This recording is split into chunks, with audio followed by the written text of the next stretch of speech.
This is a story about a young boy named Samuel.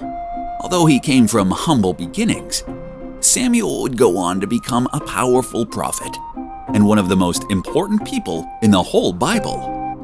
Long ago, in the land of Israel, there lived a man named Elkanah. Elkanah had two wives, one called Peninnah and one called Hannah.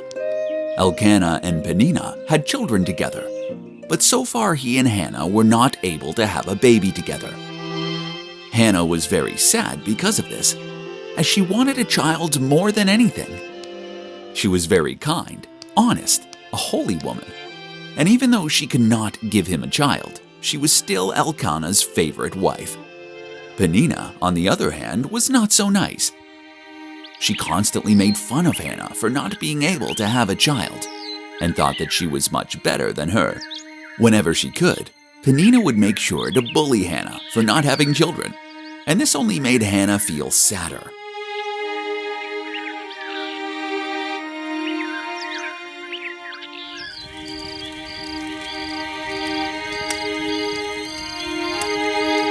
Elkanah was a very religious man indeed. He would regularly take both Hannah, Peninnah, and the children they had together on religious pilgrimages to important holy sites. The most important of these holy sites was a place called Shiloh, and this is where Elkanah would take his family most often. At Shiloh, there was a very holy temple, and this is where the precious Ark of the Covenant was kept, a chest of pure gold that God had instructed Moses to build in order to protect the two stone tablets of the Ten Commandments. One day, when the family were making their way to the city of Shiloh on one of these religious pilgrimages, Hannah was feeling particularly sad about her childlessness, and Peninnah's rudeness only made things worse. We mustn't slow down. We're almost about to arrive in Shiloh. Look, there it is. The family had arrived at the holy temple in Shiloh and made their offerings to God. But Hannah was so sad that she stayed behind at the temple after the rest of the family left to go to sleep.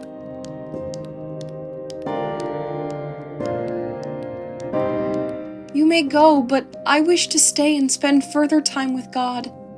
Hannah longed for a child so badly that she stayed behind to pray and beg God to grant her this wish, to allow her to bear a child of her own with Elkanah.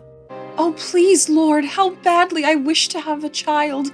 I would do anything to make this dream come true.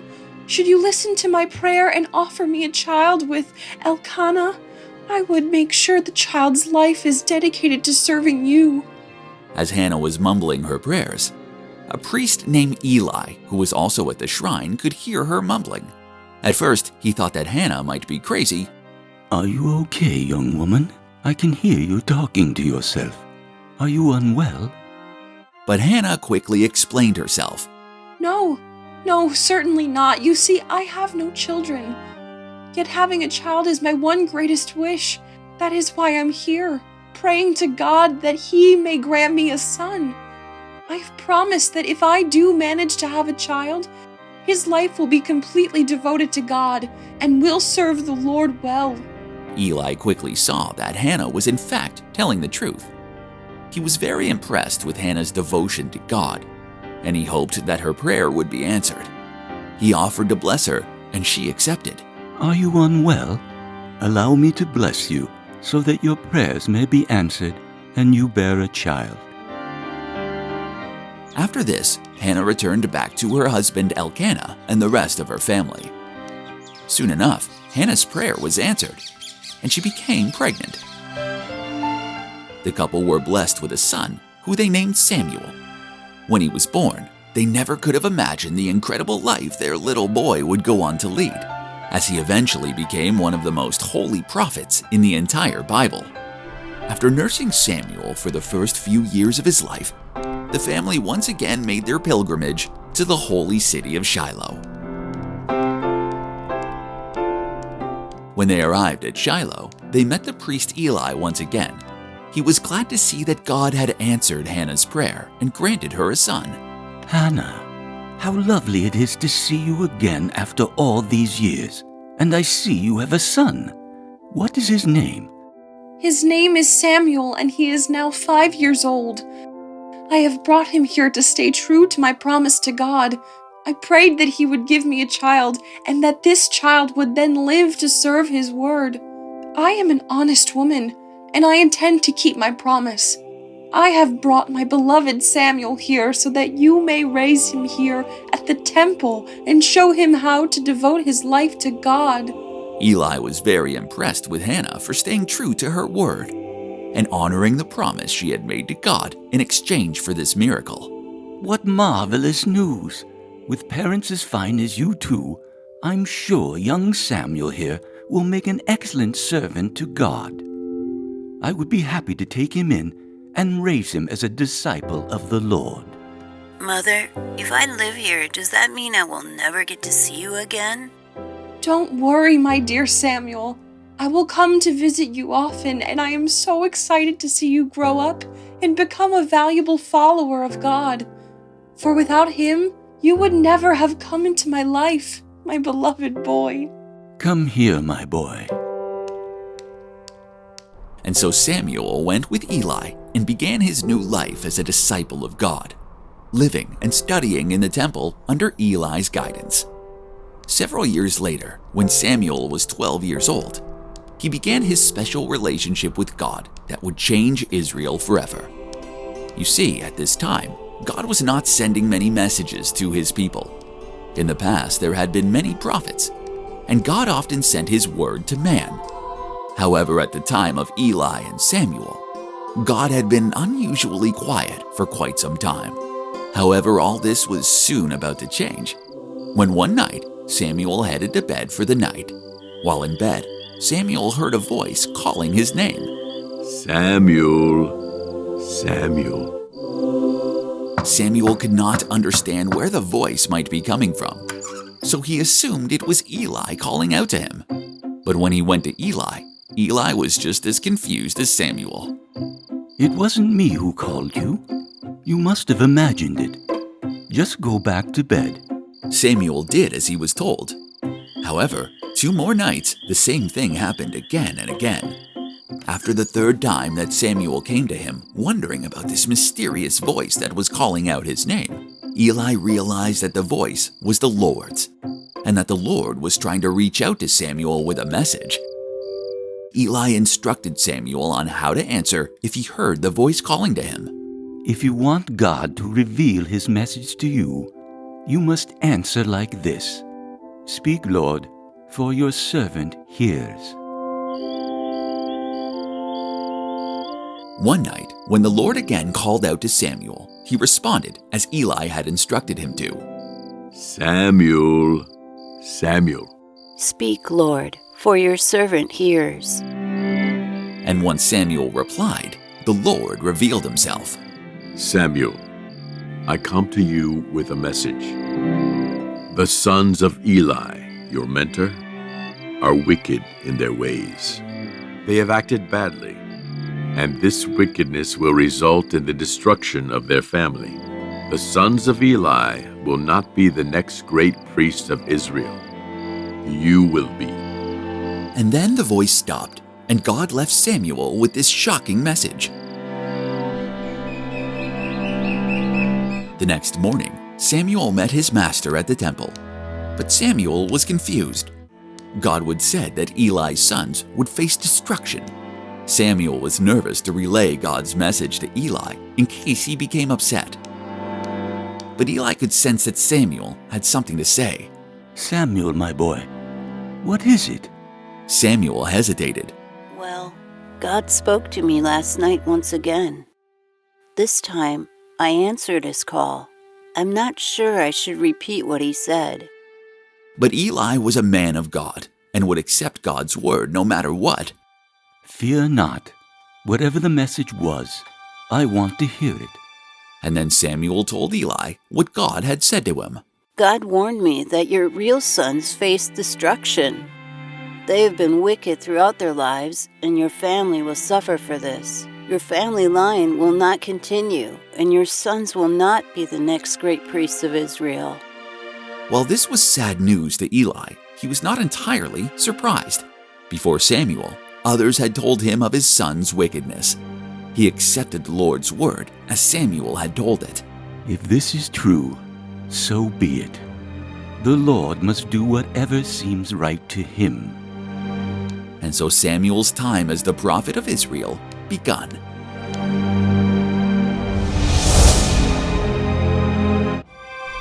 As time went on, Samuel's message from God was proven true. Eli's sons were killed defending the Ark of the Covenant. When he heard of his son's death, Eli too collapsed and died, marking the end of Eli's family line, just as the Lord had told Samuel. Samuel, however, lived on and became one of the most important prophets in the Bible. He played a big role in the religious life of Israel at the time and brought about a new era of history of great kings, including King Saul and even the great King David.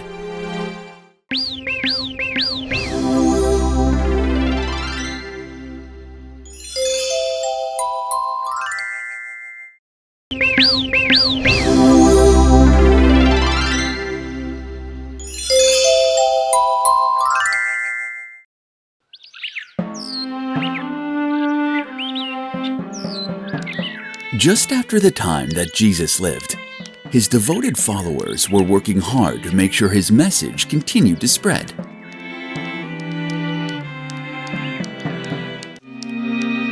Teaching about Jesus' love and wisdom was far from easy, however. Most of the people still did not believe in the word of Jesus. And those people in power saw the growing voice of the Christians as a threat to their power. In order to protect their power, the king, King Herod, and the Roman Empire, who controlled the king, they were starting to punish the Christians for spreading the word of Jesus.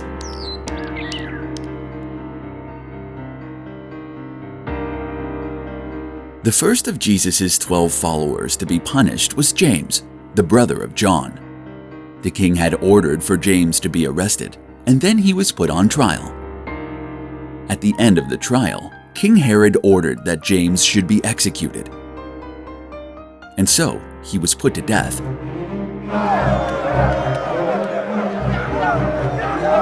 You see, King Herod was not very popular among his people. They knew that he was under control of the leaders of the Roman Empire and cared more about keeping them happy than about pleasing his own people. When Herod ordered James to be executed, this pleased some among them. They cheered in the street, and King Herod was popular among the Jews. And with this, King Herod had an idea. If he wanted to become even more popular, he should continue to punish the Christians. It pleased them when I had James arrested. I will need to arrest another of Jesus' disciples and put them on trial the same way I did to James. That is the best way to make the people like me. But who? And that is how King Herod came to settle on Peter as his next choice.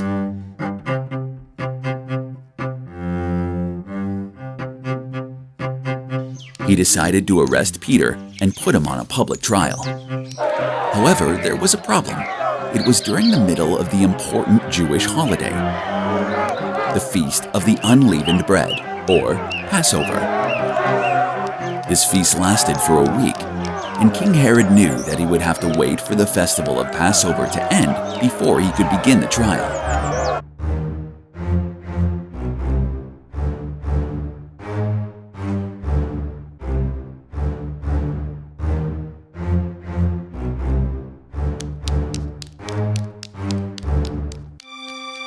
And so, as the Feast of the Unleavened Bread began, the Jews from around the land came to Jerusalem to celebrate with their families.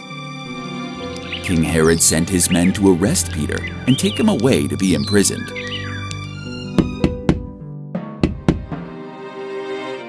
But as it was Passover, Jerusalem was busier than usual, and many of the Jewish Christians had come to the city to celebrate the festival. This meant that the news of Peter's arrest traveled quickly among the Christians. And soon enough, everyone knew that Peter had been taken to prison by King Herod's men and was desperately in need of help. they did not want Peter to encounter the same awful fate that James had met. And so, even though Christians prayed by themselves when they were alone, it was also common for them to gather and pray together as a group. When Peter was arrested, they did just this. They all met at the house of the disciple Mary and gathered as one to pray for the safety of Peter as he awaited his trial.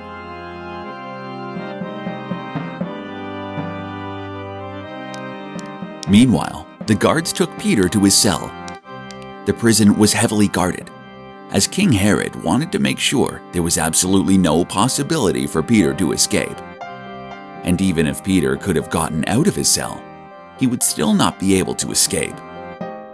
Outside of his cell were teams of guards, tasked with watching Peter and making sure that he did not try any form of an escape. But no amount of guards can prevent God's miracles. The night before Peter was due to go on trial, one such miracle occurred. As Peter was sleeping on the floor of his cell, an angel of God appeared to him. The angel was calm and caring and explained to Peter that he should leave. Huh? Who are you? Peter, I am an angel of God. Tomorrow begins your trial. That is why tonight you must leave. Peter was confused at first. He could not believe what he was seeing. But the angel remained calm and explained to Peter how he could escape. Is this a dream? The angel shook its head. No, this is no dream. This is all very real, and you should hear my guidance if you want to escape. Simply put on your clothes and your shoes and get up. As the angel spoke, the shackles fell off from Peter's wrists. He stood up, and the angel guided Peter calmly as he got dressed. When he was ready to go, the angel then led Peter out of his cell. The angel led Peter through the prison, and they miraculously walked past all of the many guards that King Herod had sent to guard Peter and prevent his escape. Eventually, they left the prison and reached the city gates. Without being touched, the city gates opened by themselves, allowing Peter and the angel to walk out without any problem. They headed down a dark street in Jerusalem together until all of a sudden, the angel disappeared just as quickly as it had appeared. Until that moment, Peter had been sure that all of this must surely be some kind of dream, and that the angel could not possibly have been real.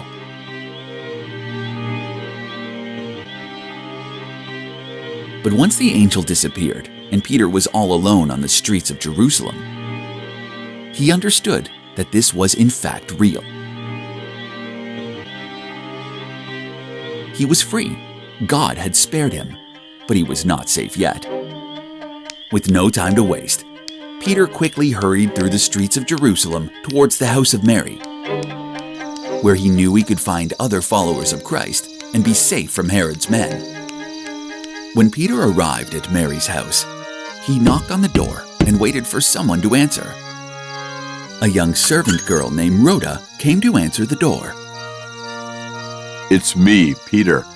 I've managed to escape from my cell. Rhoda could not believe what she was hearing. She was so overjoyed by the news that she immediately ran to go get the others and forgot to open the door for Peter. She exclaimed, "Peter is at the door." It's impossible. King Herod has Peter heavily guarded. He could never escape. The disciples could not believe that such a miracle was possible, but eventually they decided to open the door. It must be his angel. When they saw Peter standing on the other side, they could not believe their eyes. Peter! It's true. What a miracle this is.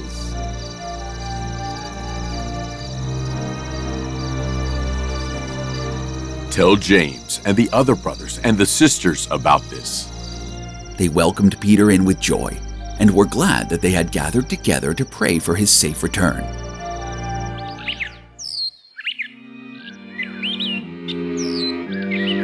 When King Herod realized that Peter had escaped, he was both furious and embarrassed. He ordered his guards to search for Peter, but Peter had gone into hiding, and King Herod's men were not able to find him anywhere. When the guards returned empty-handed, King Herod had them all executed. When the king was not able to produce Peter for the public trial, he fled from Jerusalem to avoid the embarrassment. But King Herod could not run forever. Peter, however, remained faithful.